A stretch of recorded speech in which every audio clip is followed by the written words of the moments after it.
is a set teeming with mechanics both new and returning, all doing the best they can to portray this lore-rich plane. But with a world in which storytelling is of such visceral and tangible importance, how do the cards fare in telling a narrative of narratives? Welcome to Magic the Flavouring, the Magic the Gathering podcast. We talk about all things magic, flavour design and lore. I'm your host, Andy Mann. Hello, this is Nathan Cancel. And today we're going to be doing our Kaldheim flavour picks. So we've settled on doing a 3-episode structure for set releases now. We started this with Zendikar Rising. We're going to continue it with Kaldheim and Fords, where we do one episode where we do our initial impressions and world-building hypes. Then we'll do an episode 2, which is this one, where we do our on the cards paper episode, because now the entire card gallery is spoiled, and we can look at the flavour and the mechanics on the cards themselves, which is kind of what we do in general. Like, that's what this podcast is really for, is how the game tells the story and then how everything else is informed by that. So that's kind of cool. This will be, I think, kind of a big episode. And then our third episode in the series will be looking at the story, the web fiction, because now we have story. Again, probably won't happen for every set, but we have it now, so we're going to take it whilst we can get it. There may be, because the whole story isn't out. I mean, when does the story finish? Do you know? Do we know? I believe. I think it's. Are they doing 6 and 6 again? Oh, that's the funny thing. I haven't seen any direct confirmation, but they did 6 and 6 last time, didn't they? Yes. So I would imagine we're halfway through now. We're 3 weeks in, so I think sure, another 3 so weeks. Okay, so that third episode then, where we look at the story and we look at the narrative and we kind of give our overview and review of the story of Kaldheim as it's presented to us in the web fiction, might not come out for another couple of weeks. We're going to wait until the entire story is finished. Slight spoilers in every episode going forwards, I suppose. Just kind of take it as read that we might reference things that are in the web fiction stories offhand, but because obviously not the whole story isn't out yet, there's very little chance that we'll give away any massive revelations because we don't know them. So today we're going to be focusing on the mechanics and the flavour on the cards. This could include everything from the art direction to flavour text to the mechanics themselves, which will be a big thing, which I know, Nathan, you're going to touch on quite a bit today, to individual cards, to whole card cycles. So there's really no hard and fast rules for today's episode. It's just things that want to grab us. I'm going to say now, we're probably not going to talk that much about sagas, ironically, because the saga cards are so flavorful and they're so packed with a story that we're actually going to see if we can do a whole episode dedicated to sagas of not just Kaldheim, but also Dominaria and Zendikar as well. Theros. It was Zendikar, wasn't it? Theros. Oh my gosh. As soon as I said it, I went, that's not right. That's all right. Zendikar hasn't got no lore. Like, any of their sagas are cut to shreds from the royal. Yeah, fair enough. Yeah, okay. So yeah, we will probably do a whole episode talking about our favourite flavour cards from those 3 sets which have sagas, and also why we think sagas work. So we probably won't touch on them a lot today. They will get their whole episode though, which will probably come out before even the storyline episode. So yeah, that's kind of what we're doing today. It's an interesting one. We're going to dive into it quite quickly, but I just thought it's worth saying, in a set where I know you and I are both so impressed with the richness and the density of flavour and how it relates, obviously, to real-world Norse mythologies, it's kind of interesting how it's actually more difficult to pick out individual bits of flavour that really grab you, because everything is so packed with flavour that if we were to go through every single card and go, well, Allrund is Odin, and, you know, this is the Thor analogue, and this is the Tor analogue, we'd be here for like 7 hours. And so I don't think that's exactly what we're going to do, but it's kind of interesting that such a lore-rich set has that problem, right? Yeah, there's less highlights and less lowlights because everything is very consistently managed, and it's a very, say, to fit as much as they did, everything's quite compact, so it's quite hard to tease the little bits out when you just have it as a big, well-done set of a block of a set. What words?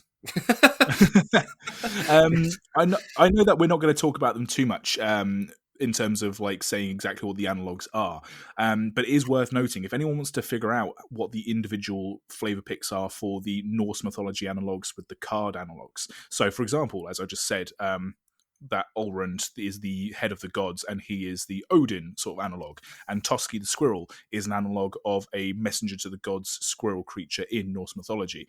Then there will be plenty of articles from all sorts of creators, and even things like the Wikipedia, for example, always does a big breakdown of what these analogues are. And if you're really interested, then all the information is there, and it's a really interesting deep dive. But I think today we're going to focus on maybe some of the things as a magic set that really grabbed us in the bubble of it being a magic set, as opposed to being like a general analog or representation of sort of Norse mythology, if you like.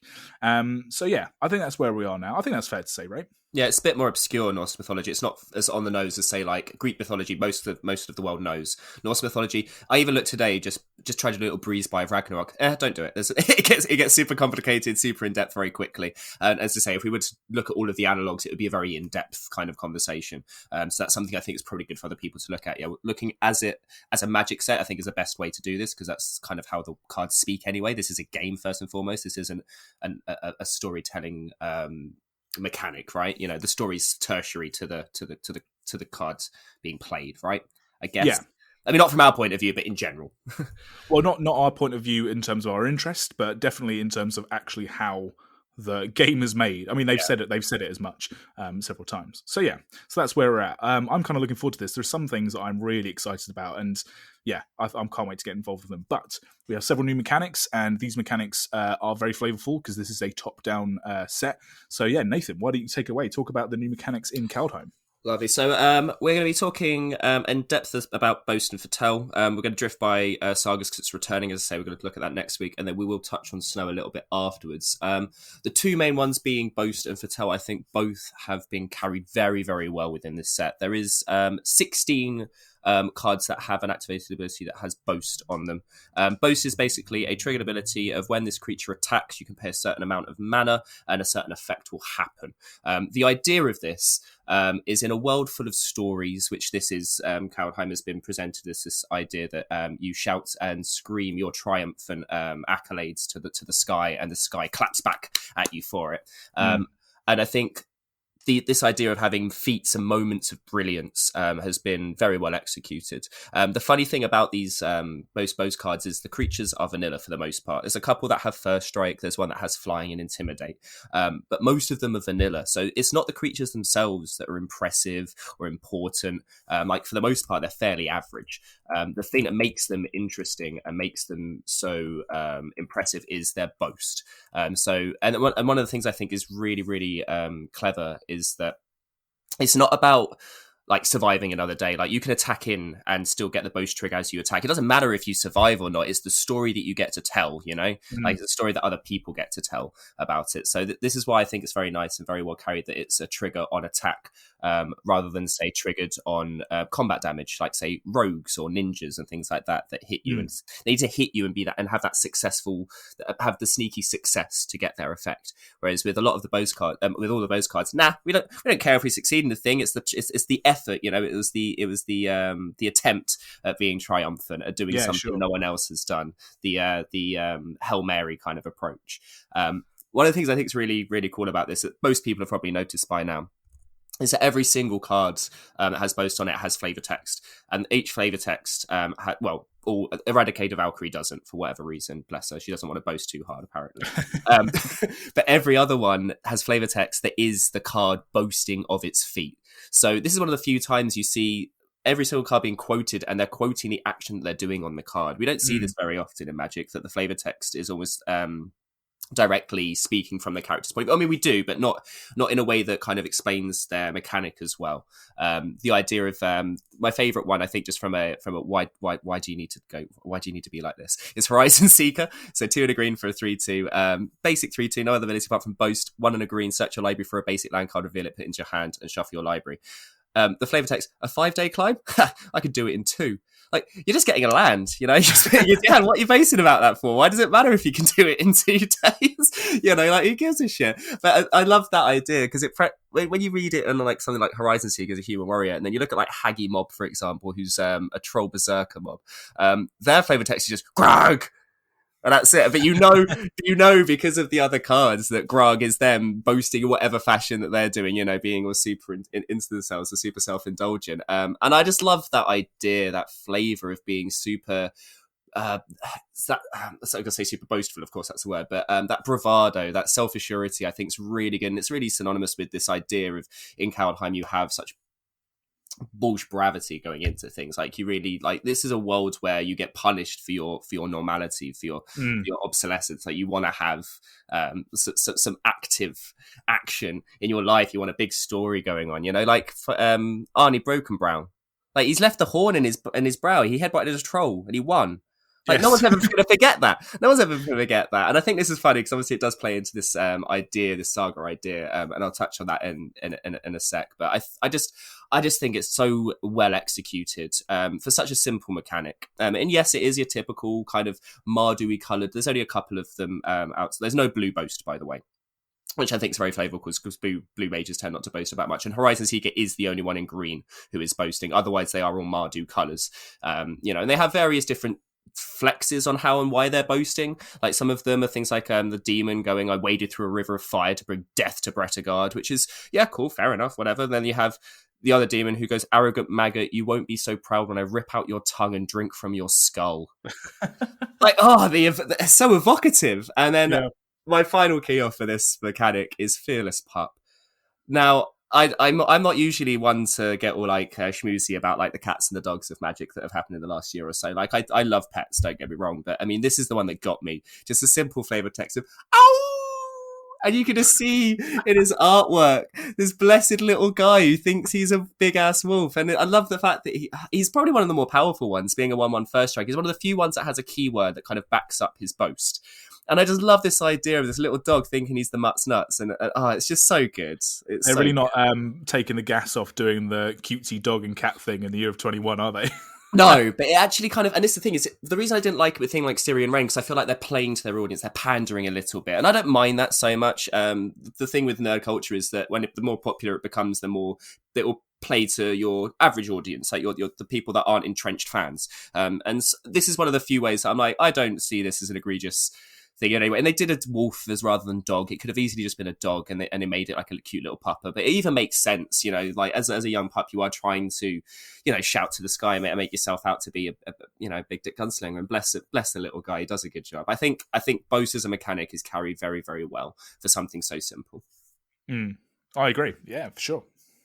So moving on to Foretell, and this is where it starts. This is where I think it's quite interesting because boast doesn't actually have as much to say because it's an attack mechanic, but boast had 16 cards, or 16 cards that had the mechanic boast on them. Foretell has 37 in the set.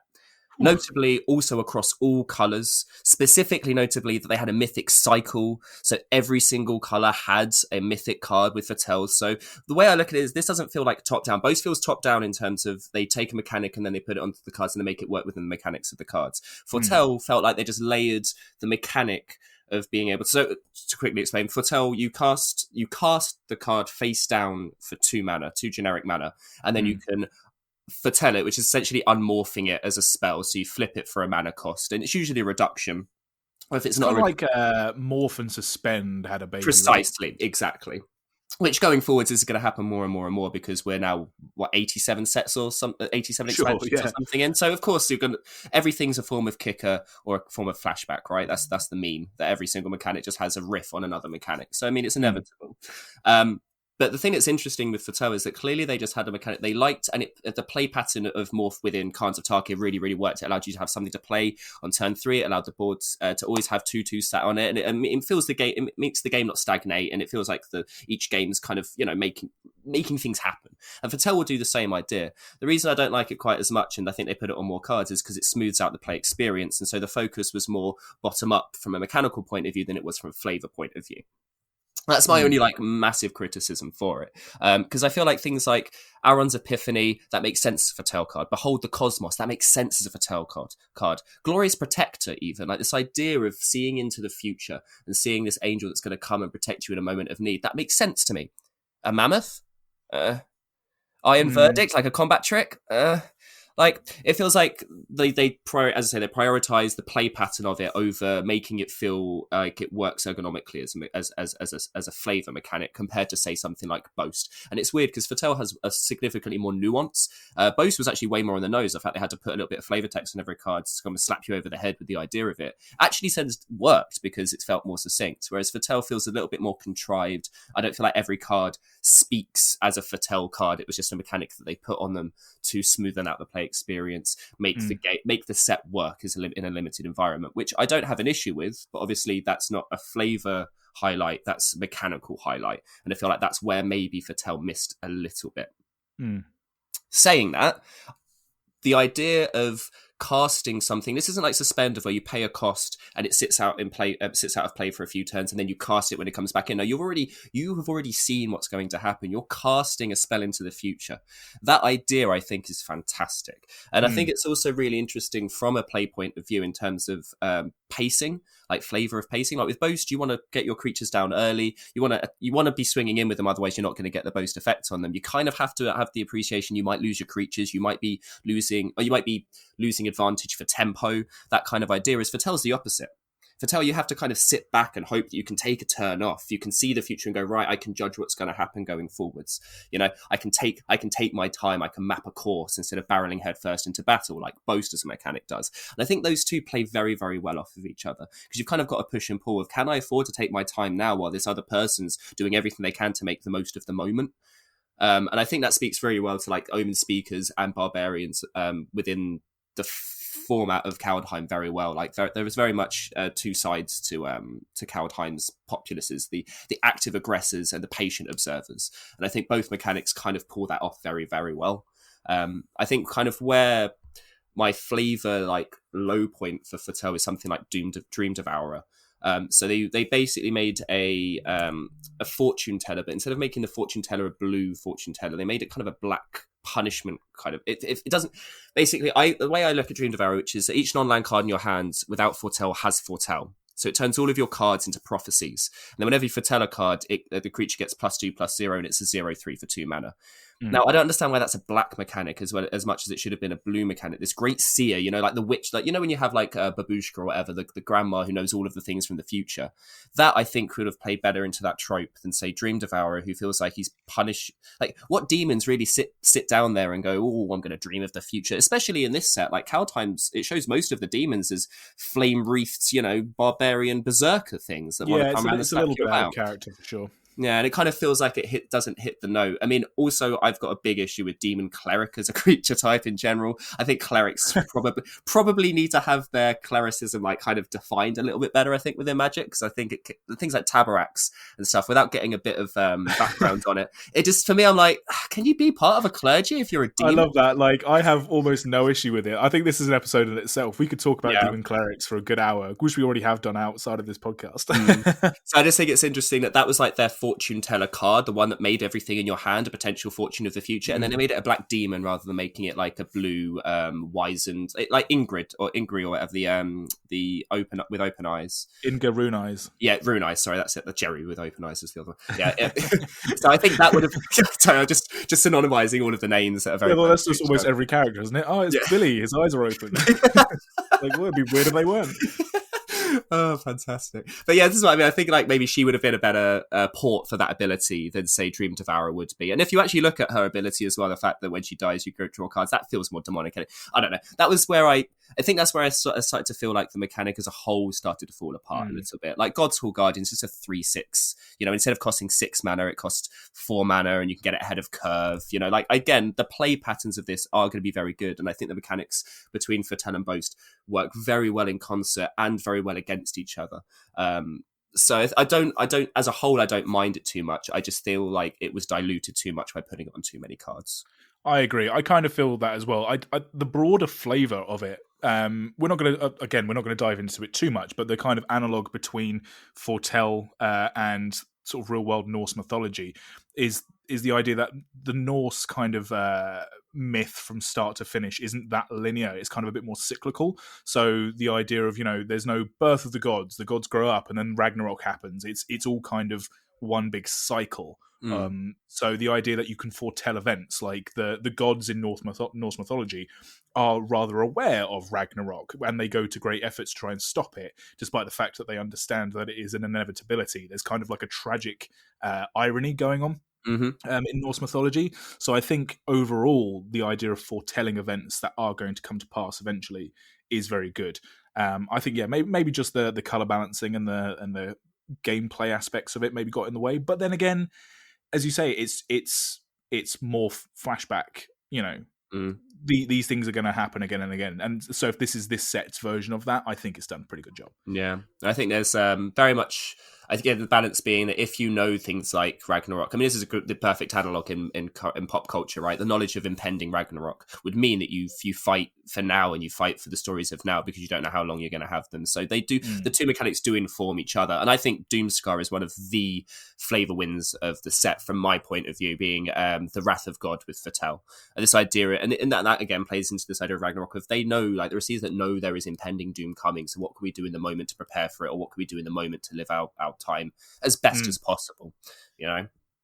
So kind of because of those two abilities, this is where I'm going to talk about sagas just briefly. The reason I want to talk about them is because both Fattel and Boast play to a certain effective where you're kind of committing your mana either with a Boast ability triggering, or you're committing your mana into casting Fattel cards face down. Both things kind of give you downtime or make you take time off. Either you're not developing your board with the Boast because you're having to pay the Boast costs, or you're not or you are developing your board, but you don't have any permanence immediately because of Fattel cards. Sagas kind of bind those both together by having effects that are happening turn by turn anyway.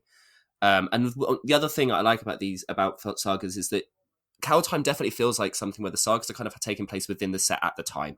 And when you have these stories that are happening, within the story, like, because we know the story from an audience point of view, we know things like what Tybalt's going to be doing, what Kai's done, that kind of thing. So when we look at the sagas, we're like, yeah, that's the story of the set happening alongside me playing with the play pieces of the set. So it's almost like the stories that are happening within the story, the stories that are happening within the narrative are actively happening on your board as you're playing in Kaldheim as well. It's not only, we went to Kaldheim and I got some berserkers and we started attacking these zone speaks. It's like, also alongside that, did you know that there was the fall of the imposter, or the great imposter's trick going on at the same time? That I feel like is really good. I feel like that's really immersive, and I feel like it does a very good job of having mechanically actions happening turn by turn whilst you're having to take time off to play cards face down or having to boast things. I think they've done a very good job to tie all of those abilities in together to make the play experience feel natural, as well as actually carrying the flavor of the set quite functionally as well.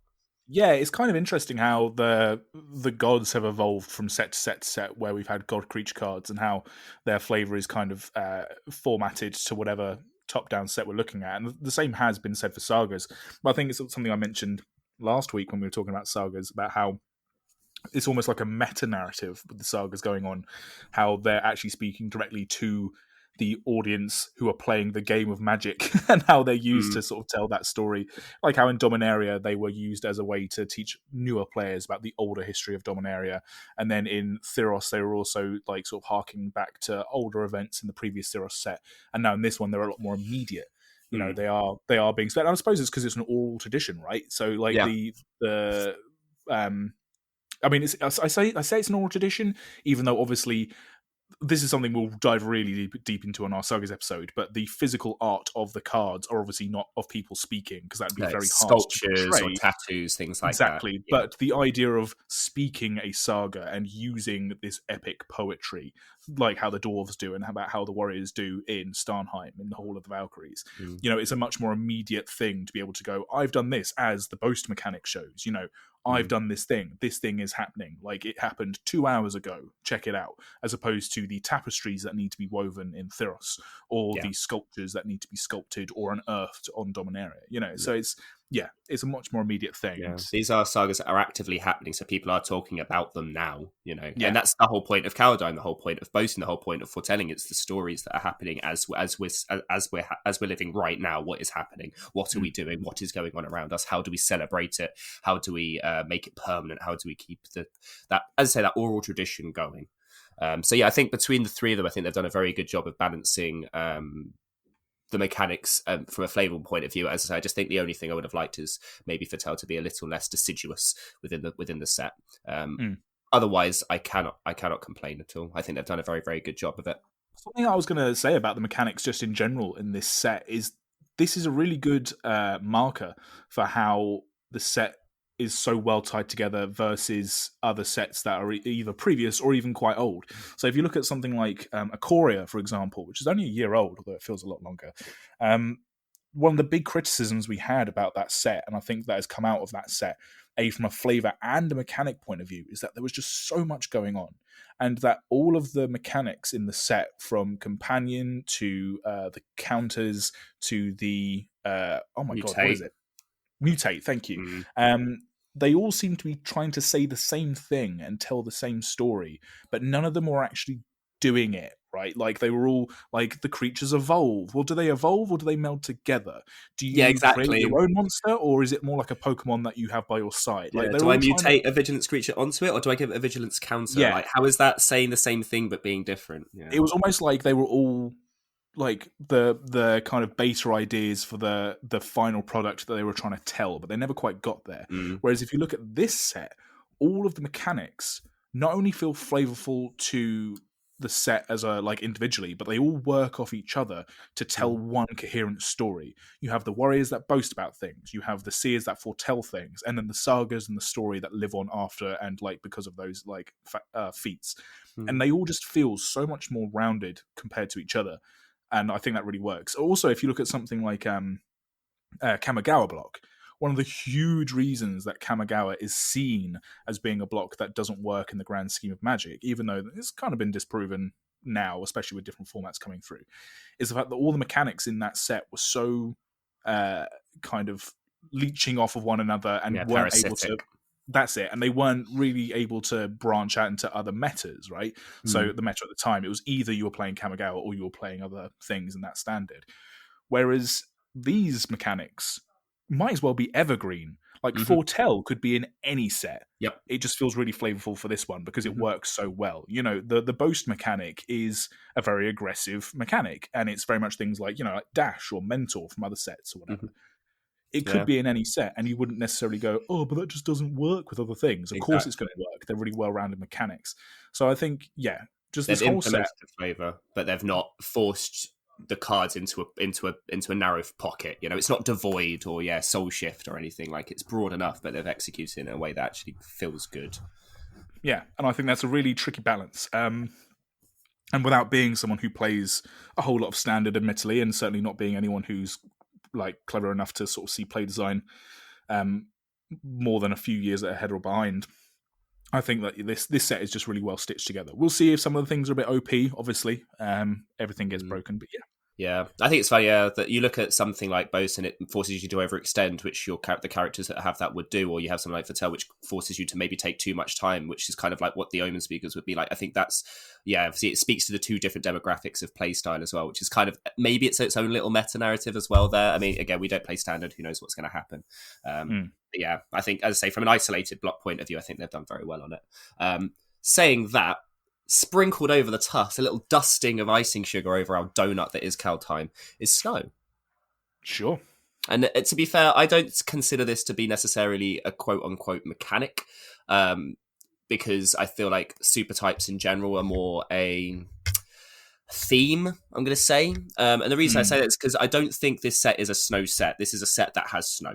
And I think it would be poor for them to do a snow set going forward, specifically because of that parasitic quality of it. Kind of forces you to play within a pocket of cards, and not all cards are necessarily going to do, or not all cards within your set can necessarily play within or without it, kind of thing. So I think it's a good idea that they've done it as they've done. The reason being is it's a really cool aesthetic signifier for the set. I think it creates a really nice, almost like set of brackets or parentheses around the sentence of Kaldheim. And I think I don't think it's overdone. I don't think it's heavy-handed. It very could have easily been heavy-handed or overdone. I think it's just enough that it feels present within the set without being overbearing. The only slight criticism I have from a flavor point of view is that it feels very reminiscent, especially the sorcery cycle. It feels very reminiscent of adamant cards from Eldraine, of where you get a better effect the more of the thing you put in, which naturally is a parasitic quality anyway. Of course, Eldraine was trying to push for a monocolor theme, but I don't think any of the adamant cards really did much, and I feel they felt quite flat. I mean, it's rewarded you enough for it. I think. And it's very forgettable as well. And the problem is, again, it pigeonholes you, especially when everyone knows that playing more colors for the most part creates a stronger deck, unless you're going all in on burn or all in on mono white or something like that. Like, it's very difficult to have that balance, where you don't have to go all in to make it work. And I think that's a prime example of the snow sorceries, of where they're fine cards. But even when you go all in and you get the full snow effect out of it, is it that? I mean, it's not. Is it the massive payoff? And no, of course it's not, because it's very easy to just go, okay, I build a deck that only has snow basics, and then it's free to have these extra powerful cards. So it's a very difficult mechanic to balance. I would like to see it become a bit more deciduous. I wouldn't mind seeing more sets that have a kind of snow theme. I know it doesn't work because you have to then print snow basics, and you've got to give it enough support but not make it too supportive. But I feel like they've done a very good job of it here, similar to how they did it with Modern Horizons, of where it was just enough to kind of balance out the other things that are going on in the set, without taking too much of a center stage and then having to have the whole set bend around it. For sure, I agree. Yeah, snow is an interesting one. I'm going to talk a little bit more about snow later on, in terms of a more sort of flavorful idea. But yeah, as a mechanic, it's quite tricky. I'm glad to see it again, though. It's nice to be in a set where I'm playing it whilst the set is out, as opposed to have it being this mechanic from a time in Magic where most people, I'm going to say, didn't play it as it happened. So yeah, it's kind of nice to see it come back. Yeah, especially go. And that's what I've got really in terms of mechanics, because those are the only ones that are really in the set, which is good because I think they did just that's like a surprisingly small amount of mechanics in a set compared to say like creating a new one for every guild in Ravnica, or as you say, having complicated things like counters, companion, mutate. I think surprisingly, as much as people say there's a lot of stuff in this set, it is quite succinct in the things that it's doing and the mechanics it's doing. It's just the cards themselves have a lot of diversity and a lot of scope for what they can do. Sure. Well, the next thing I'm going to talk about is another one of those. It's not a mechanic. It's more of like a cycle. But it's a little bit like the snow, where it does have sort of applicability, and I wouldn't mind seeing more of it. And that is the rune cycle. So there are rune cards in this set. There are 5 rune cards, and they are all enchantment auras. So the type is enchantment aura rune, and there's one per color. And then there's like an honorary 6th member called the Runed Crown, which is an artifact equipment.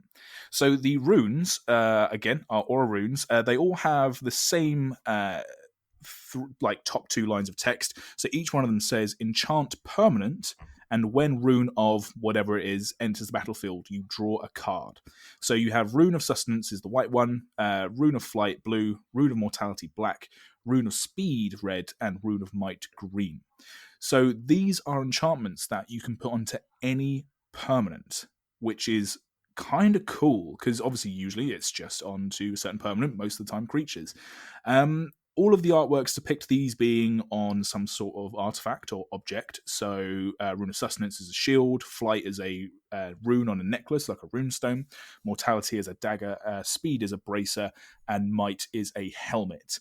Rune of Speed and Rune Might give a little buff to power and toughness as well. The last text always gives it sort of an enchantment ability. So Rune of Sustenance is enchanted permanent if it is a creature has lifelink, or if it's a permanent. As long as enchanted permanent is an equipment, it has equipped creature has lifelink, and that carries on through. So Rune of Flight is obviously flying. Rune of Mortality is the death touch one. Rune of Speed is haste, and Rune of Might is trample. So they obviously all fit very nicely into their color identities, the kind of broad strokes of what we imagine. Even the artwork, I was kind of impressed that these are the items you would expect those colors to be represented by. Like white is a shield, mortality is a dagger, so I kind of like that. It's a really nice little touch. Rune of Speed being a bracer versus the Rune of Might being a helmet. The idea that green is a bit more like chunky, so you want to take a blow on the head, so you're going in head first, whereas the Rune of Speed, because it's so aggressive, you're probably going in swinging with your arms, so you want a bracer, like a little hand wrap as opposed to a helmet. I think it's pretty cool. The thing I really liked about these is this idea of etching and creating your own mythical weapons. So within the set of Kaldheim, a lot of the story revolves around this Tyrite sword, or this Sword of the Realms, which is this kind of MacGuffin where, without giving away any spoilers or anything, is a very powerful artifact that the Planeswalker Tybalt is trying to get his hands on. So I won't say much more than that.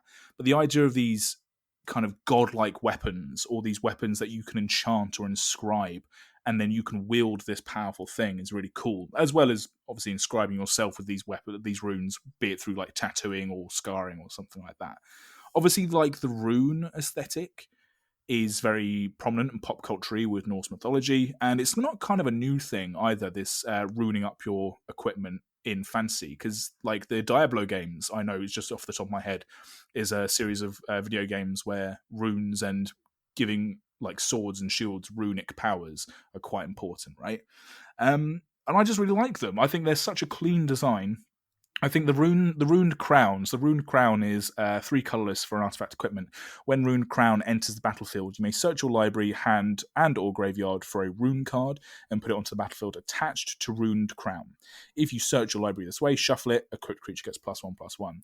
So the fact that you get this crown, which you can then bestow these powers onto as well, is kind of cool.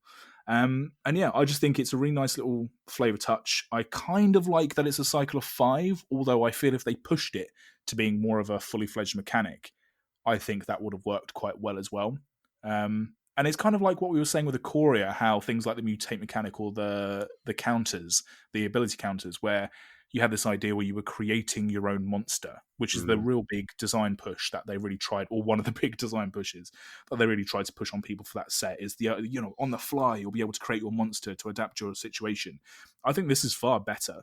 Like if you're playing like a 2 to 3 color deck, and suddenly your opponent does something and you desperately need something to have flight, or give them a sword which has flying, like equip them with an equipment that gives them this power, or make them have this power at the same time. And I think if you say if you played a 5 color deck, you could feasibly create a sword or a crown or any equipment really, which has all of these different powers, and you could bestow it to like just a 1/1 or a bear or something. I think that's just really cool. Yeah, no, very much so. I mean, every color got an equipment of as well, so it's not as if like alongside you've got the crown of runes, which I think is very clever. That ability to fetch up, put it into play, drawing a card off of it as well means you're not losing out on any card advantage as well, so you don't have to feel bads. Yeah, that modulation, that ability to kind of change your equipment as you need and as you want it is very, very cool. Mm. And like runes within the story of Kaldheim are very important for the Omen Seekers. So the Omen Seekers are humans generally who have these ships covered in runes, which allow them to travel across the cosmic expanse to different realms. So I think even within the story of Kaldheim, as opposed to also just being a general pop culture Norse mythology sort of like optic, I think it's pretty cool. Yeah, I feel like what I like about them as well is that they remind me a lot of the cartouches from Amonkhet, where you have a cycle of cards that are specific to that plane. Cartouches obviously probably can't be as flexible. Runes could be more flexible. I could see that in other planes as well. But I like this idea that you kind of have different planes of different ways of nicknaming and making their enchantments. Because enchantments are weird, right? Because some of them don't make a lot of sense, like the bloody circle thing from Eldraine, the Verity Circle, not Verity Circle. You know what I mean? The big white, that should have been an enchantment rather than an artifact. Like, did that make sense? But whereas this is literally you're enchanting your artifact. Like, it's funny you said Diablo. I looked at, I read Skyrim or Minecraft into this, of where you get your sword and you go, right, let me make my sword better. And obviously, even if you don't have the sword, obviously these have the modal ability to be able to go, fuck it, I'll graft it straight onto my skin then. Like, that is the pinnacle of enchantment, from my point of view, is in terms of anything within the game that actually shows other IP's version of enchantment within Magic in a mechanic. And I'd be surprised if we don't see them also in I was going to say Skyrim again, Strixhaven. I'd be surprised if we don't see it, because I think they are just enough outside of, like, I think cartouches are a bit too plane specific. I think these are just general enough that you could get away with them being in other sets. And yeah, as you say, it's nice to have that feeling of being able, like, there was the fortification card from Future Sight, of where you could have it in, it was an artifact you could equip to a land to give it indestructibility, and I like that idea of you give other permanents enchantments as well as just creatures. So yeah, very cool. Yeah, I was also quite impressed and liked the idea that there's another 4 cards in this set which reference runes in their name. And that's Weathered Runestone, Burning Rune Demon, Inga Rune Eyes, which is the blue legendary, and Runeforged Champion. And none of them have any synergies with Rune specifically, which I think is maybe a good thing, because otherwise it would have diluted the kind of cleanness of the mechanic. But just this idea that you have this rune mechanic and these specific runes, but they're not just, pigeonholed to those cards. Isolated, yeah. They are important within the world. Other cards reference them. Your Runeforged Champion could be in the same deck as your Rune of Sustenance and another equipment, and just on the battlefield, that just reads as one solid storyline. Fantastic. Again, just all the mechanics in this set are just really nice. They're really cool. Yeah, very cool. Wait. So we're on individual highlights now, right? Sure. I mean, I'm going to talk a little bit about the Snowlands later, but you kick off with your individual cards. Coolio. I'm going to start because I know you want to talk about it a little bit as well. One of my highlights is a god. And weirdly enough, I think it was the last god that we ended up getting. And the way that ended up getting spoiled, we only got her back half. We didn't even get her front half for a couple of days, which was clearly a mistake. But it was quite funny because I think she's arguably one of the more broken ones from a play perspective. But I'm going to talk about Burgi, god of storytelling. And annoyingly, I've ended up copying the showcase artwork, which is fine and dandy, but I like her regular artwork in terms of how it plays the card. The reason why I like this card a lot is because it gives me a massive sense of in our group of friends, especially, Annie, like the times when you sit around a table and everyone's kind of clamoring to tell the better story of the time. Do you remember that year? Remember when we did that thing at that time and this thing at this time? And I don't know why, but Burgi just, whenever I look at her face, I'm like, it just reminds me of, and then? And when you're telling a story and every time someone chimes in, it's like, and then this happened? Oh yeah, and do you remember that this happened? And every time someone adds to the story, it adds a little bit more red mana to your mana pool.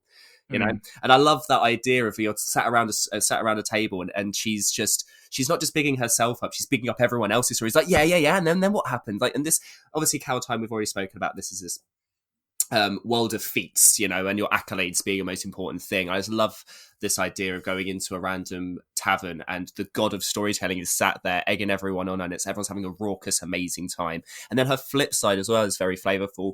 The Harnfell Horn of Bounty, discard a card, X up to 2 cards from your grave, from your library. You may play one of those cards. I like that idea of this horn being passed around. Everyone's having a sip and go, no. And you know, like when someone cuts into a story and they go, oh, no, don't remember when this bit happened, forget that. Remember when this thing happened? Like, tell them about this thing that happened. And you're like, oh, God, yeah, I forgot that bit happened. So you get rid of that bit. You have 2 more cards, 2 new stories to tell. And then as you tell them, Bergie's there going, yeah, and then you get more mana. Like that is eponymous to so many parts of my life and so many times when you're sat around a table reminiscing about the good times you've had. And I feel like that speaks wonders. Do I think she should have been printed? Maybe not. That's a very strong card. But I think from a flavor point of view, I just love that. I love that idea of where the heat of the conversation just increases with everyone's chipping in. I think that's amazing. I mean, Kaldheim sounds like a great place to... Oh, I say that actually. Yeah. Well, I mean, we've had whole episodes dedicated to this. What plane sounds like a good place, broadly speaking? Most planes, a lot of the population seem to have an all right time, and as far as all right times go, I think Kaldheim is fine. Yeah, compare that to something like New Phyrexia. Yeah, I was literally going to say, Mirrodin into New Phyrexia wasn't a great one, right? Yeah, exactly. This just seems like a good time is going to be had by all. Ironically, because I think a bad time is going to be had by their opponents on the battlefield. But yeah, this card speaks so much for a card about storytelling. Also, we've been saying this for years. We want red cards that aren't just smash, bash, fight, stab. We want the passion of red to feel more creative, more vocational, and this is the perfect example of that. Like, this is a hard card outside of green that works functionally and flavorfully. For sure, I agree. I mean, all the gods are pretty interesting and obviously flavorful to their own analogues in Norse mythology. And just the idea of having these flip cards where they're not flipping.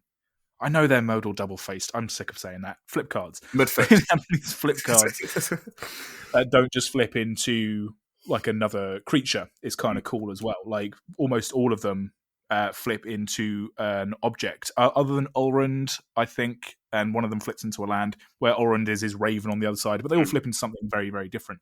The one that flips into potentially the most different thing is Valky, God of Lies, which flips into Tybalt, Cosmic Imposter. This was one where, again, the Planeswalker was revealed first, because I guess it's the Planeswalker, but that's actually the backside.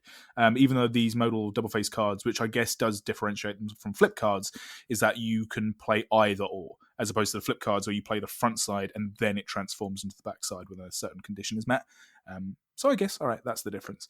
Now, there's a lot going on with this card. So Valky, God of Lies is obviously the Loki card in the set, the God of Tricks and Lies. God of Lies, obviously. And then Tybalt is a well-known Planeswalker. He's now got black in his color identity, which is kind of cool. He's a Rakdos commander. Interesting. So in the story, and this was revealed before the online web fiction, Tybalt is masquerading as Valky, God of Lies. So you have the Pantheon of Gods, and Valky is one of those gods and has been for quite a long time. He's part of the Scotty family, but Tybalt has done something to him, squirreled him away somewhere, and is now masquerading as Valky, God of Lies. And I really just like the idea that the god card that we're seeing, and whether this is wholly intentional or not, I'll be interested to see the design notes. But the way I read this card is that Valky, God of Lies, the sort of front quote unquote half, isn't Valky, God of Lies. It's Tybalt as Valky, God of Lies, right? Yes, well, I think I mentioned this in our first week's episode. I contacted the artist asking, because in his artwork it's very obvious he's holding a dagger behind his back and there's a guy in the background, and that works with the showcase artwork as well. It is specifically asked for, so it's within the story of, I think this is the moment of where he traps Valky, God of Lies, and this is him. This isn't what Valky, God of Lies would do otherwise necessarily. This is Tybalt's impersonation of him, and we see in the artwork him taking that role. So Valky, God of Lies is 1 and a black for a 2/1 legendary creature god. When it enters the battlefield, each opponent reveals their hand. For each opponent, exile a creature they revealed this way until Valky leaves the battlefield. And then you can pay X to choose a creature card exiled with Valky with convert mana cost X or less. Valky becomes a copy of that card. So it's kind of a very black way to do cloning, where it's a bit like Gonti, where you're exiling people's stuff and then you get to cast them from the exile.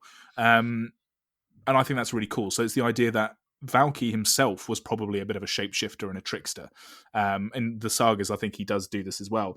But the fact that there's this extra layer that Tybalt is impersonating Valky, so he's taking on other forms as well, is just a really nice deep dive onto that mechanic. The Tybalt side, Cosmic Imposter, when it enters battlefield, you get an emblem with you may play cards exiled with Tybalt, Cosmic Imposter, and you may spend mana as though a mana of any color to cast those spells. So very much a similar idea of you exiling other people's stuff and you're getting to cast them. You're stealing their things, like he's stealing artifacts across the plane and he's stealing identities. His +2 is exile the top card of each player's library, -3 exile target artifact or creature, so from the battlefield, and then -8 is exile all cards from all graveyards and add triple red to your mana pool.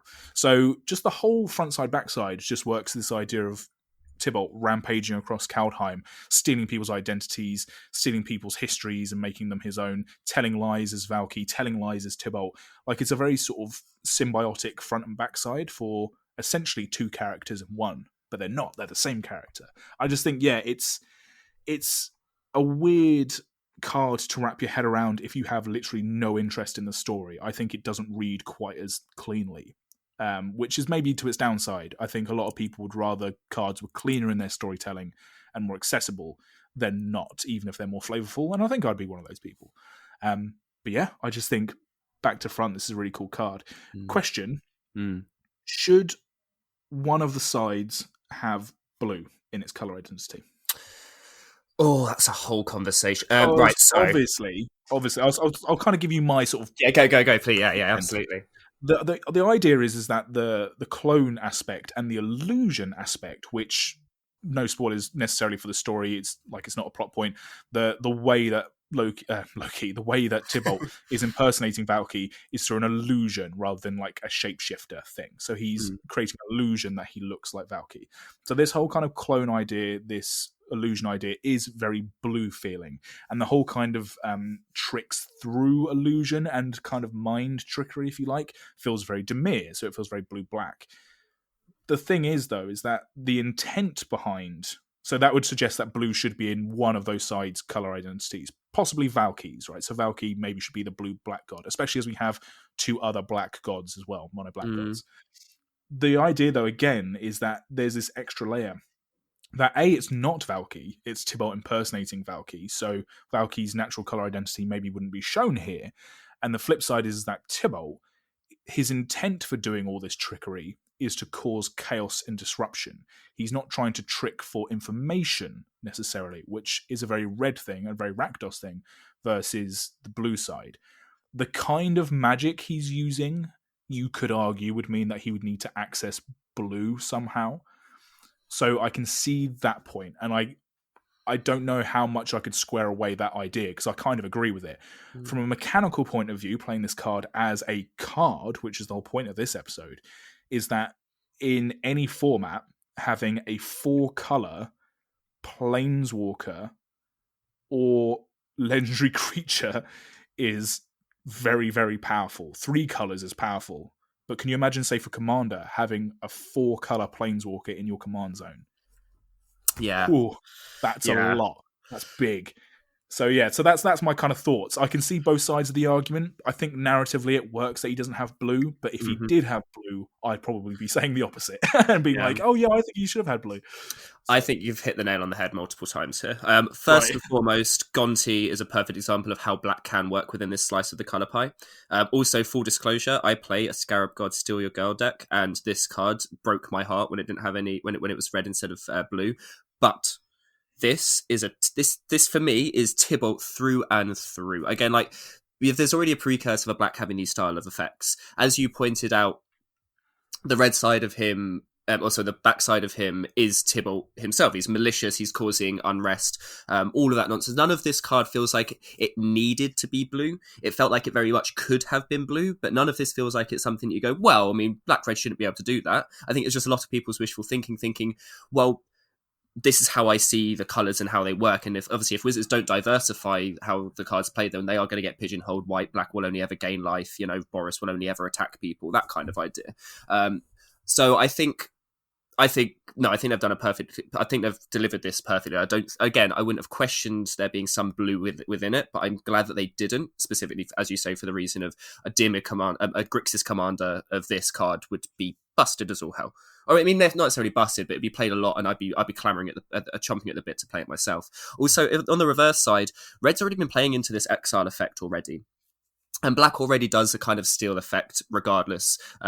Again, Gonti is a really good example of this. So I think it represents what Tybalt is doing narratively within the story very, very well, even if mechanically there are some question marks. There aren't any like underlining scoring out this doesn't work, but there are maybe some question marks. And again, this is one of like the Mark Rosewater kind of things of where he you turn around and go, yeah, but could it does, just because it could be doesn't mean it has to be. And just because it could tick all the boxes doesn't mean it should have to tick all the boxes. And I think I think this is a really, really good example of how they can make the card work on paper, having taken the inspiration from the narrative of the story. Like, I think this is a really good example. As you say, like, there's a question now of, is that what Valky would have done himself? Like Valky's, I think Valky's card, as you say, is probably black-blue, but Tybalt isn't blue. Tybalt is red, and the most he can get is this black side. This duplicitous kind of nature is new to him. So he's not going to be a black blue card going into black red. He's a red character using his black style of magic, and then on the flip side, that's his true form, this black red character. So I think it would have been an injustice to Tybalt as a character to have blue within the card, even if I say as a card mechanically from a Melvin point of view, yes, okay, it would necessarily work. For sure. I also think it's really interesting that his front side, to get Tybalt's form of Valky to your side, only costs a couple of mana. Because he's like, yeah, hi, what can I do? How can I fuck up with you? How can I fuck you up? To get his true face, his cosmic imposter side, it costs you 7 mana to get him out. Like, compare that to how much it cost you to get him on your side when he was just a mono red and it only cost 2 mana. I know there's a meme out there, but the fact it costs so much more mana to get his true form on your side, I think is also a really, really, really good flavor point as well. So no, I think you hit the nail on the head multiple times here of where it could. I don't think it'd be a question of why it was. I just don't think it needs to be a question of why it wasn't. For sure. Blue gets enough, man. Let Rakdos have a cool commander. Yeah, I agree. Another question concerning the god cards as commanders specifically.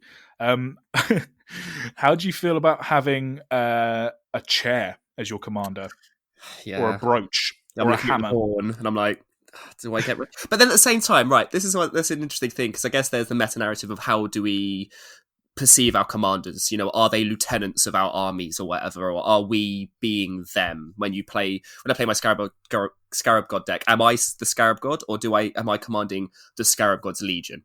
So I guess there's a question there. For me, I look at like the Harnafel Horn of Bounty, and I'm imagining my entire deck passing around the horn, getting really excited, and the entire deck's based around, because you could build your entire deck based around the flip side of it, right? Yeah. And I guess if it makes sense, imagine if you've got the throne card, for example, if your entire deck's based around everyone's vying to sit on that throne. Like, I could see that as a thing. Like, look at the Game of Thrones. Like, the biggest character within that, in terms of driving force, was the chair. Right? It in of itself, when it got destroyed at the end. Oh, sorry, spoilers. When it gets destroyed at the end, and people spoilers for Game of Thrones. Yeah, I know, right? As if you're ever going to go and watch the last season if you haven't already. So it's one of these things of like, people had like an emotional reaction to it being burnt down, because that represented everything that the show and the story was based around. Right? This idea of getting to sit on that throne. So I think you kind of have to justify it and do some mental gymnastics sometimes, but I think that's part of what makes it fun. You know, if you can do some mental gymnastics, it's gonna be way more flavorful if you have a horn at the top of your deck and you build it around than if, for example, you build like a Tulane deck. Like Tulane, you don't care that it's Tulane. You're not building it around books and telling stories. You're building it around some obnoxious combo. Whereas I could see you building around a chair, or say for example, Chair Tribal. Now, Chair Tribal has a literal chair of commander. I mean, okay, it's one color, so you probably can't do it very well. But I guess it depends on how you justify the narrative in your head. And again, if it's a conversation that's sparked of how do we perceive our commanders and how do we perceive playing within the format of EDH, that's a good thing because I like those kinds of conversations. But I do know what you mean. It is a bit strange, right? Personally, I don't care because it's especially in the way of these specific set of cards. It's not, you're not just having the chair, you're getting the chair and the god. You're not just getting the horn, you're getting the horn and the god. It's their horn. And especially in something like it works even better in something like Jorn, God of the Weather, where the backside is his staff.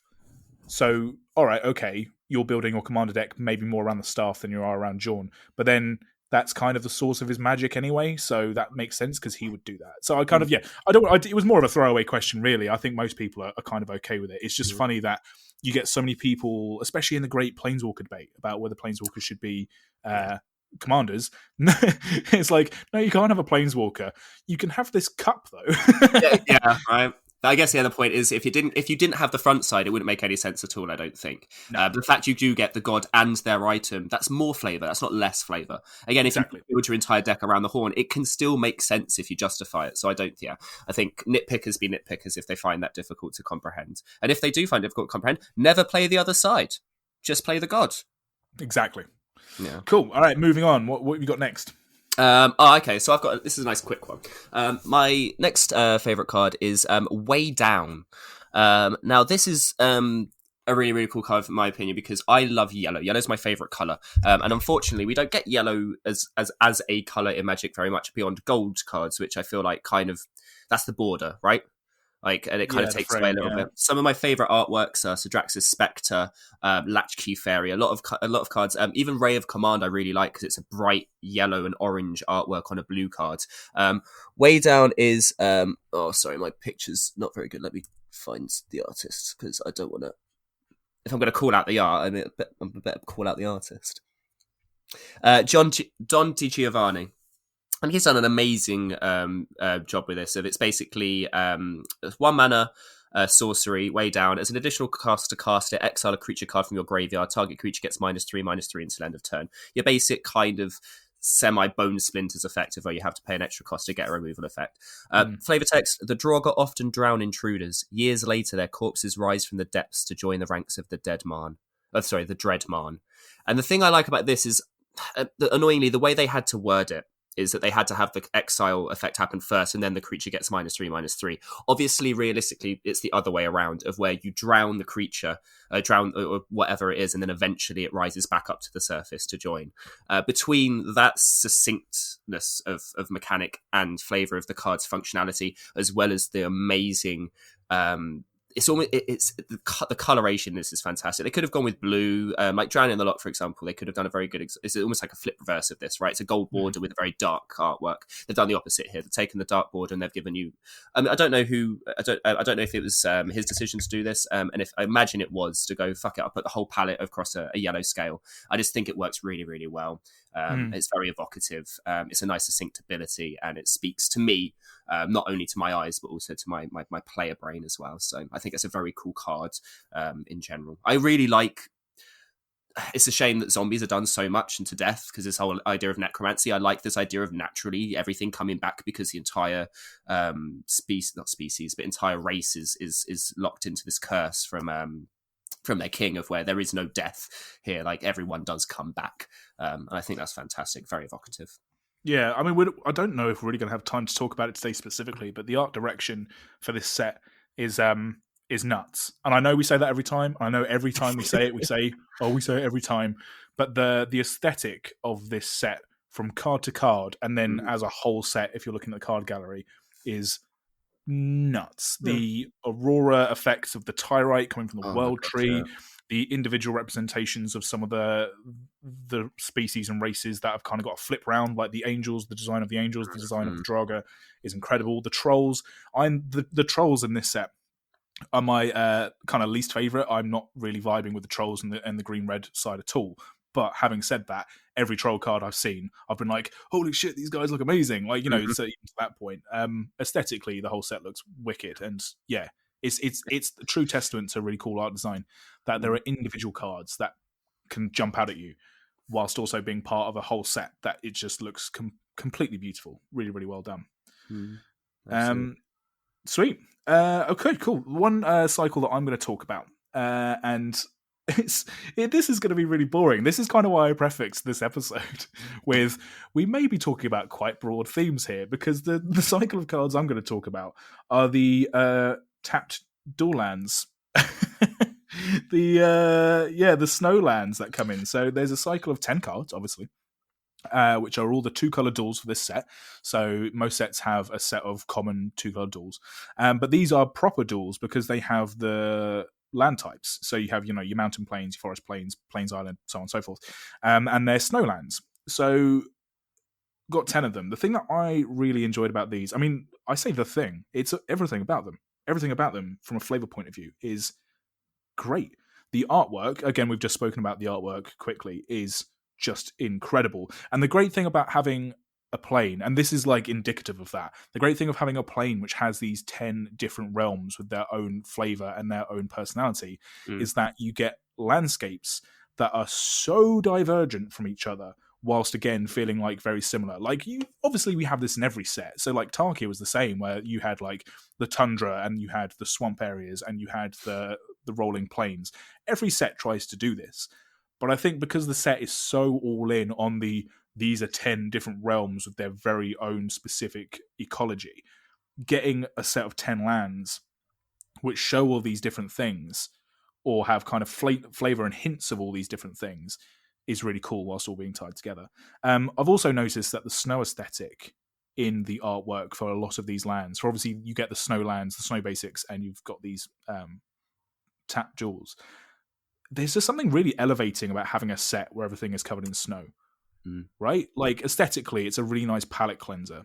Oh yeah, I mean, I can speak that I had snow. I live in South Surrey, for those who know what that means. But basically, just outside of London, and we got like 6 inches or so yesterday morning, and it was It's the greatest day I've had in years. We actually made a snowman and everything. Snow's great. I know some people that are living in countries where or places of the world where they have it for 6 months of the year might not think that much, but for us English people, snow's great. We love it. It makes Yeah, everything really beautiful, really pretty. yeah. I live in southeast London, in a similar part of the country, but with a very different sort of atmosphere, literally, if you like, because of all the pollution and dirt in southeast London. We also had snowfall at the same time. Our snowfall lasted for an hour and a half, and did settle. So for half an hour, we had Winter Wonderland, and then it Mhm. rained, and then it Yeah, all went it's away gone again. again. But that was a great half hour as well for us. Again, yeah, you're completely right. In countries where snow is like a killer, not so good. In England, where we haven't had killer snow, at least in South England, for the past maybe 20, 30 years. Yeah. Yeah, it's a novelty, I guess, still. But yeah, just the aesthetic of all the cards is fantastic. The real flavor hit, though, not just talking about, oh, I love land art like I do every fucking week. The real flavor win with these is the flavor text, which is not something you can say about a lot of lands. Mm. Each one of these flavor texts has a passage. It's a quote from a character called Isken, Iskene, Kana Storyteller. So, for example, on the Arctic Tree Line, artwork by Elena Danner, who we interviewed 2 weeks ago, if you want to go and listen to that episode, the Forest Plains land is when the light of Starnheim shines here, every frost-edged needle glitters with reflected glory of the cosmos. So it's these evocative, descriptive ways of talking about these different landscapes, and you can go and have a look at all 10. Each one of them has a different quote, and they're all beautifully written. And I kind of thought that was enough. I was like, excellent, you get this one character, a storyteller, which fits in with the flavor of the set. They're telling these beautiful, poetic diatribes about these different landscapes. There are lots of different landscapes in Kaldheim. Storytelling's a big, important thing. Rah, rah, rah. And I was, based on that, I was going to be like, right, I'm going to talk about it in this episode. And then I delve deeper into the Kana storyteller part of this person's name. So the Kana are a race of humans living on the realm of Bretagard, which is the green-white human plane. Realm. Can't stop it. I know, it's Can't stop it. impossible. It's vernacular. We can't help it. It's in the brain. The Kana are interesting as a human tribe because they have been cursed by the old gods. I think by the Aenir, I think it's suggested, to forever wander their part of Bretagard, which is the Oldegard forest, which is a big, frozen, snow-drenched forest.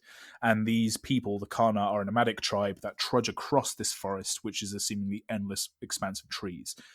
It's not to say that it is endless, it's just that they are cursed to never really leave that realm, and they are specifically cursed to never enter Starnheim. So they're a very sort of troubled, very sort of nomadic people who their whole thing is about trying to escape this life of constantly moving around. Some of the Kana have left the forest and have found ways to leave and to obviously do things like travel to different realms. The curse extends that by saying that wherever they go, if they leave the forest, the winter will always travel with them.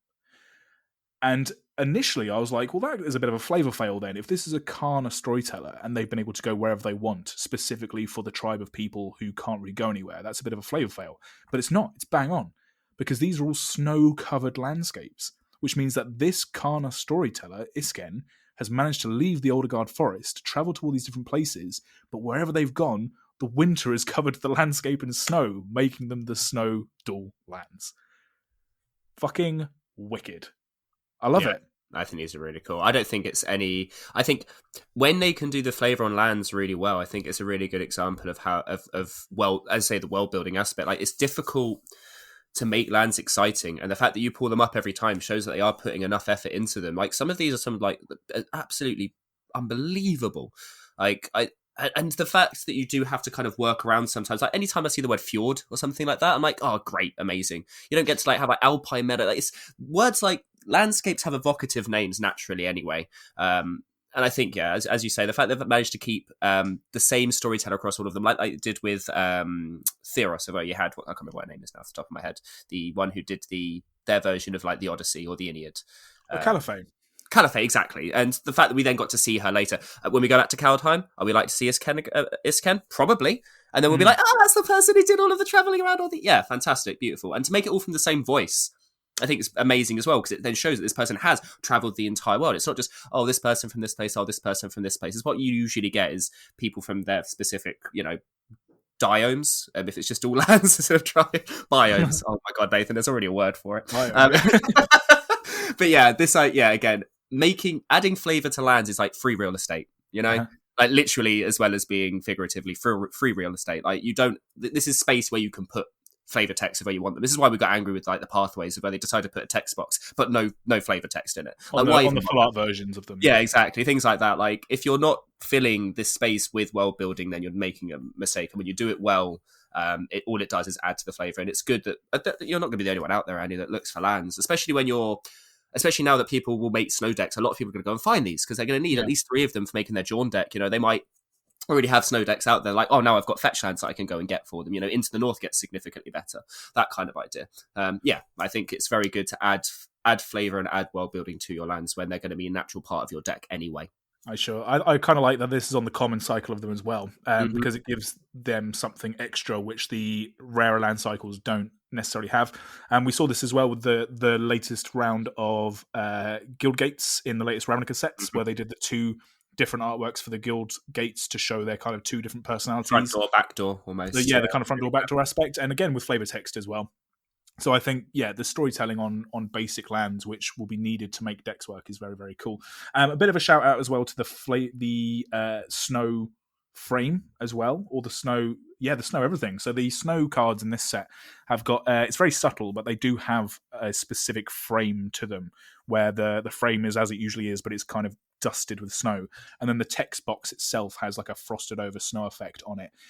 This isn't for everyone. I've noticed a lot of people have kind of said that they look a bit just odd having this bright white with the off-white in the center. So for the color on the dual lands, for example, it's the frosty outer edge of the text box, and then inside the text box you can see the 2 halves of the color coming through like it would be normally. And a lot of people don't necessarily like it. A lot of people really do like it. All I'll say is that not only will it make snow decks have more personality, as opposed to it just being literally a mechanic that is based around a word and a symbol, which is much needed for a mechanic that's all in as snow is.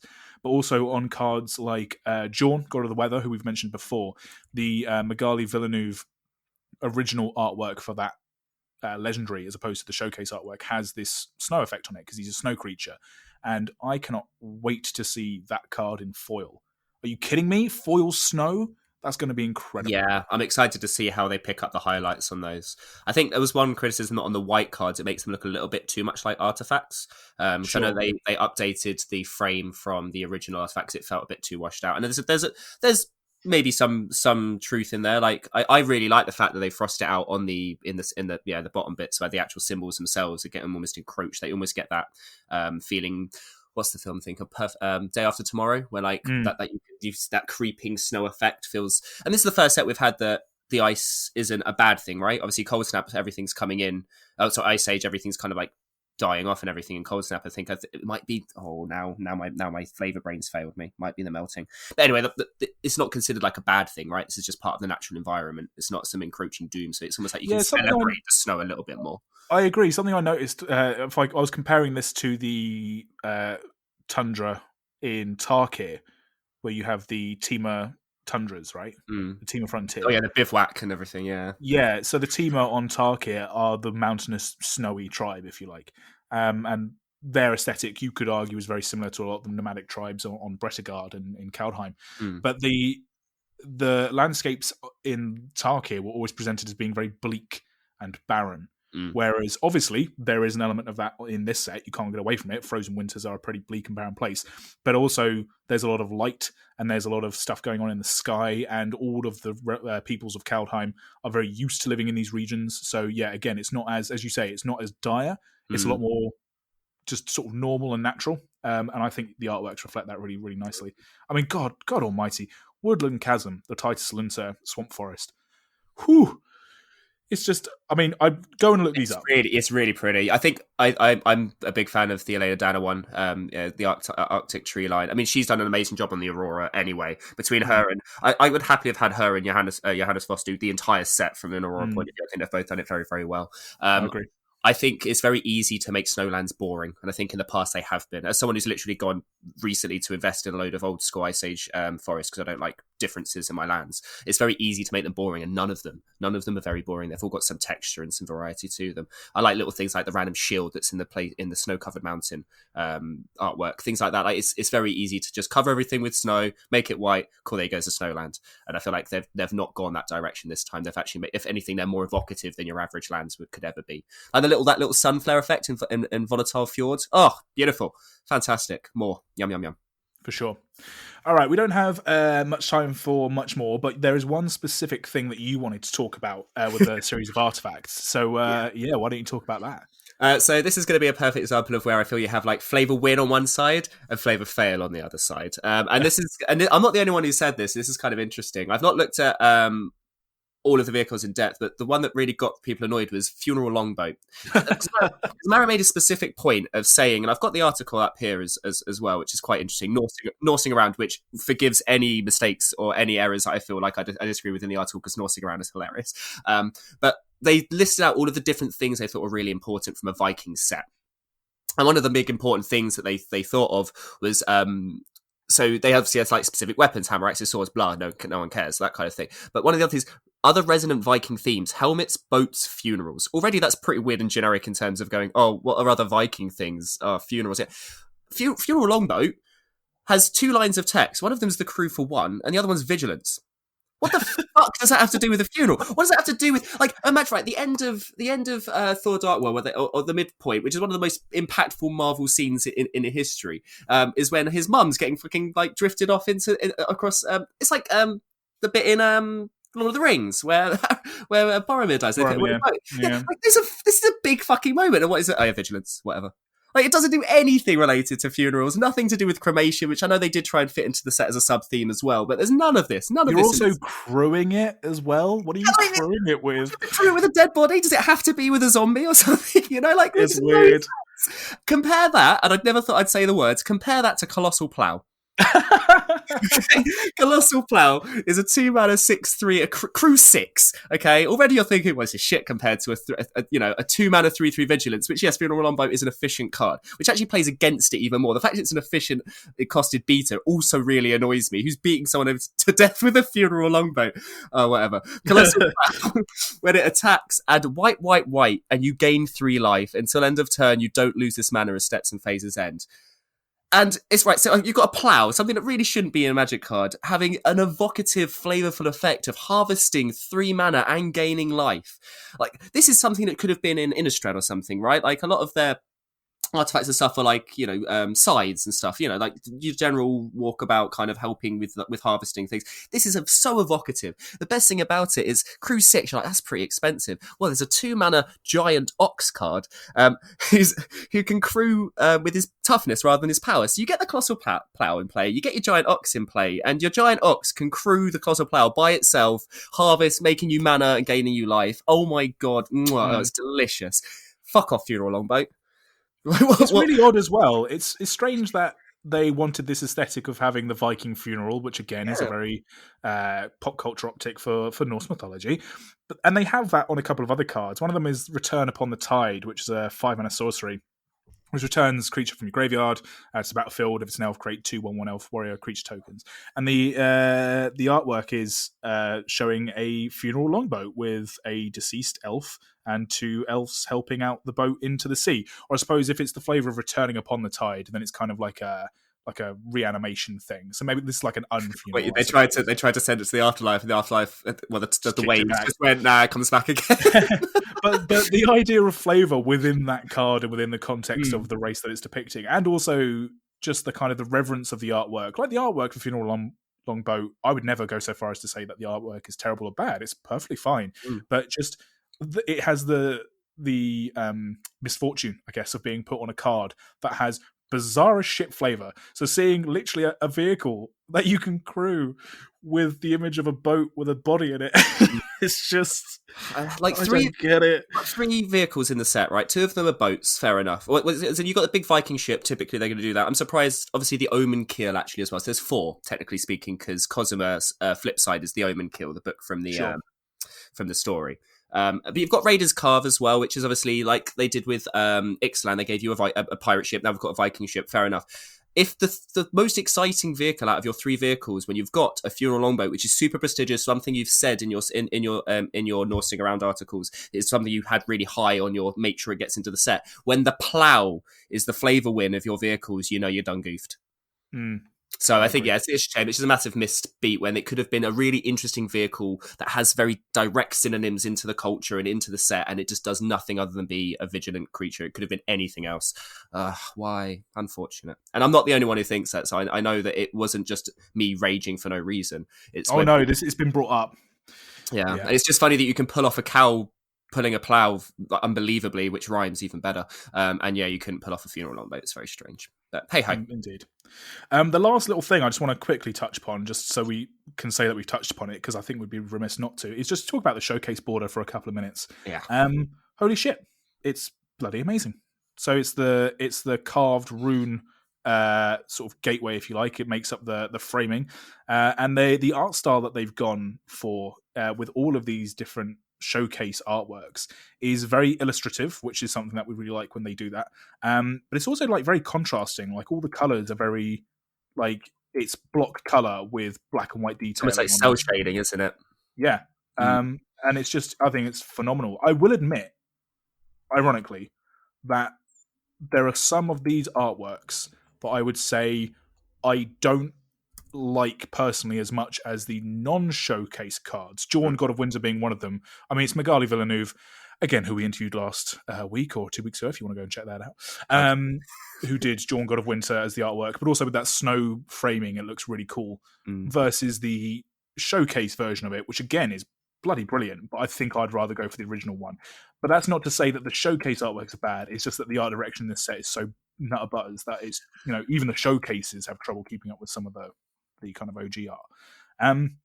But yeah, I love it. I just love it. I love the different flavors. I love that they're a bit more indicative of like the classic depictions of some of these gods. Like Toralf, God of Fury, you wouldn't have necessarily gotten that he was the Thor analog from his OG card. And I think that was deliberate to give him his own flavour. But Torov God of Fury, the showcase by Matt Sticker? Sticker, yeah. Yeah. Is Thor God of Lightning through and through, right? Yeah, it does the skeleton like X-ray effect even like it's really hyper stylized. And again, Thor the Torov's hammer, that's a shot out of Marvel right there. Yeah. Yeah. So I just wanted to touch on it and just sort of be like, I personally, I don't think that we've had as good a showcases, as bloody brilliant as every showcase has ever been. I would say that these are on par with Eldraine, and Eldraine being the best showcases we've ever had. Yeah. I think the frame is on part is probably, even in my opinion, maybe a touch better because it's slightly less messy. You don't have the adventure side of it made complicating the bottom, so it feels like the showcase frame, quote unquote, it feels cleaner. But I know what you mean in terms of the actual art itself. I feel like it's weirdly less diversified than Eldraine was. Eldraine had everything. I can't think of any to the top of my head, but it had everything from the artifact destroying guy, the berserker kind of looking guy. It was really like broad brushstrokes all the way through to the super defined stuff or stuff that like Elena Dana did. Whereas all of the artworks for the showcases feel like very similar. There's only a couple that kind of outline this, but it is of a very specific type, very hard lines. Synergized. Yeah, so I can understand why it could push people away, similar to how like the comic style could push people away from Ikoria's showcase. Sure. Yeah, so I can see what you mean from an art point of view. I think the frame itself is very, very well done, and that's kind of what I want to see, that thing where it doesn't busy the rest of the card up, and it gives the card room to breathe. Yeah, very, very well done. I agree. Closest since Eldraine in my mind to being. There's a really subtle effect on the text box as well, which makes it kind of give a wooden paneling effect with some like burnt rune effects, and it's very, very subtle. I mean, I wonder if when we get the card in paper form in our hands, whether it'll be different. But I'm looking at the image gallery. Exactly. Yeah, there is something to be said about how certain format cards look very different in hand as they do. We don't necessarily. I think we had an irk about stretched artworks and being like, they don't feel like they're that worth it. But when you have them in your hand, you're like, okay, actually, they look pretty good. I really like this. Yeah, it's also interesting to note about the showcases as well. So they always try and marry the showcases up to mechanics in the set. So in Eldraine, it was adventure. In Ikoria, it was all the mutate cards, etc., which is really cool because it allows the mechanics of the set to have even more personality, and B, it also allows cards that wouldn't necessarily be looked at twice to suddenly have artwork that people want to get, because some of the mutate creatures were common, for example, in Ikoria, as were some of the adventure cards. So now people are hunting for common cards and seeing like the personality and the narrative in these cards that in most constructed formats people wouldn't give a shit about. In this set though, they've just gone straight in on it being the legendary creatures, which legendary is a pervasive super type in this set because it's just a set that lends itself to it, very much like Theros. But it's not necessarily a mechanic. It's just all the legendary creatures, whatever their rarity. And some of them are gods, some of them aren't gods. One of them is Vorinclex. Yeah, I was going to say some of them are Phyrexians. For gods. Yeah, doesn't matter. So it's kind of an interesting thing. And I don't like it because it doesn't expand on anything that we didn't already know. So like there are no common like warriors that are suddenly getting a whole new personality. I do like it because like I kind of feel like legendary creatures in any set should get showcases regardless of what their mechanics are. Like that would be the next step up for me, I think. Well, that's why they added the that extra banner at the top with Dominaria, right, to make the legends stand. Obviously, Dominaria had an influx of uncommon legends and a common and a legend every pack, so it helped you kind of identify them more easily. But it does, elevate them up a little bit. I think it's strange, like the cosmic beings got the same treatment as the legends of the realms. Like I feel like Toski and Sarulf and Koma could have been something that had the aurora around it. Maybe it would have looked too busy. Maybe it's then too many showcases and they want to keep it nice and succinct. But yeah, I mean, I think it's easy to nitpick the little things when we're doing a podcast about it. I think overall they've done a very, very good job, and it's so striking. Like the dual color ones, especially, they really, really pop. I'm looking at Aego the Freezing Flame. I'm like, yeah, that's really nice. I love the blending the blue, the contrasting aspects of the blue and the red, and I think I think that's very cool. The one that's my favorite one, and it's actually my favorite artwork, as in like. The OG and the showcase are both so amazing. And ironically, they're both so amazing whilst also being completely different in everything about them, is Eskia, God of the Tree. So the showcase is by Colin Estrada and is very contrasting. So it's green color palette, but with like really bold white highlights, which they all share, but this one really strikes out. And then Johannes Voss did Eskia God of the Tree OG artwork, where it's color for fucking days. Like it's stunning. It's so Eskia indulgent. is the one who basically is always surrounded by the Tyrite Aurora. So her OG artwork is just her drenched in Aurora light and all the sap from the World Tree. And they couldn't be more different, but they're both incredible and probably both my top artworks for the set. There is a playmat with Eskia God of the Tree Showcase, the Colin Estrada artwork. There is an Ultra Pro playmat coming out, and I'm desperate. I'm definitely going to get it. I have to see which ones are available, because I'm looking through now, and I hadn't properly looked at them all side by side, and it's like a feast for the eyes. It's like going into a little sweet shop as a kid and going, oh, yum. Oh, God, yum. Oh, yeah, yum. Yeah, so I'm probably going to be looking at this for the next half hour anyway after we're finished. Kadar Sure. Doomsday guys look stunning. Holy shit. Yeah. Yeah, cool. Good job. Well done. We could probably just sit here in a spout for another half hour, but I think we can't. I think this is it. I think we're kind of done now. We're wrapping up, but I have cards and cycles down that I haven't yet gotten to talk about that I was going to talk about today. I'm sure you have the same. And we haven't even, as I said at the top of the episode, this isn't an episode where we're doing direct comparisons. You could do a whole series of podcasts about the direct comparisons of this set to Norse mythology and to real world gods and myth. It's just so well done. It's so cool. And we'll have to see how the meta turns out of functionally playing with these cards, and whether playing with these cards we kind of think that the flavor in theory matches the flavor in play. Like in Ikoria, another good sort of example is I was really excited to play with Cathril, the commander deck, and I built a commander deck based around Cathril, which was all the ability counters, which make a return in this set. There's the Tyrite Sanctum is an artifact which gives you an indestructible counter, which is kind of a nice little touch. But actually playing the deck and physically using the counters didn't feel as evocative to me as it did in theory on paper. So we'll have to see how that turns out, as with every set. But yeah, home run. 100%. Yeah, absolutely. Very, very well done. Cool.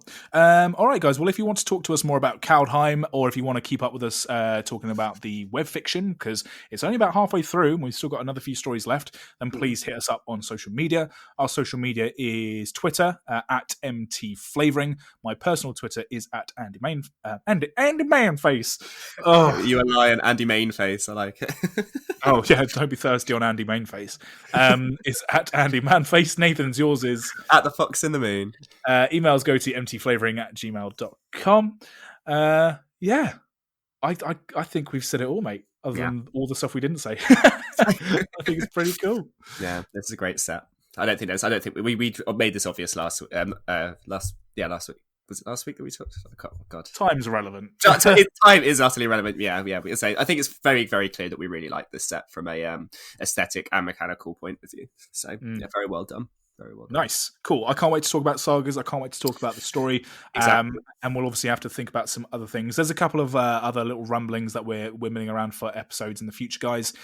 This year may be a bit of a strange one compared to last year because of obviously shifting world events and social normalities changing and shifting as ever, but we'll obviously keep you updated as we go.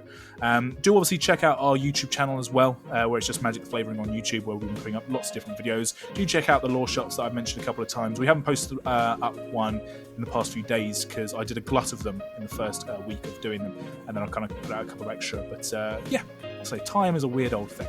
Other than that, guys, all that remains for me to say is thank you so much for listening. This has been Magic the Flavouring. We'll see you soon.